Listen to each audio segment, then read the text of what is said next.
Habis bengkok rem aku. Akhirnya aku kena juga. Siapa yang duduk Kelang dia tahulah. Lagi-lagi bahagian Bukit Kapar, Meru, dekat sekitar sini lah. Jalan korang tahulah, hujannya, banjir. Okay, tak ada maknanya siapa cakap Bandar Selangor ni tak ada banjir. Ada. Macam lubang pun banyak. Tengok rem aku ni. Ini bukan kata sebab rem aku kecil je. Kalau pakai rem standard pun langgar lubang yang besar tu memang bengkok habis. Nasib baik tak pecah. Dapat juga aku bawa balik. Tapi kau tengoklah ni, macam rupa habis. Aku dah puas cari siapa ada yang belakang saja memang tak jumpa. Terpaksalah juga aku beli rem lain. Ini sport rim Aji Racing untuk NVX V3.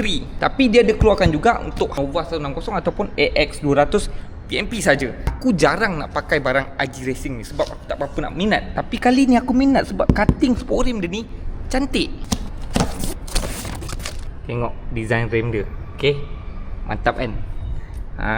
Depan dia tegak. Ni depan dia, nampak? Depan dia tegak. Belakang dia ada lengkungan sikit, nampak? Tu kan, lengkung sikit. Yang ini warna candy violet. Depan belakang 1.6 size 17. Okay, Aji Racing Extract Tubeless. Tengok dia punya tapak disc dia, finishing dia, CNC dia. Cantik tau, menarik. Bunga ni yang lawa ni, bang dia kan. Ngeri rem ni.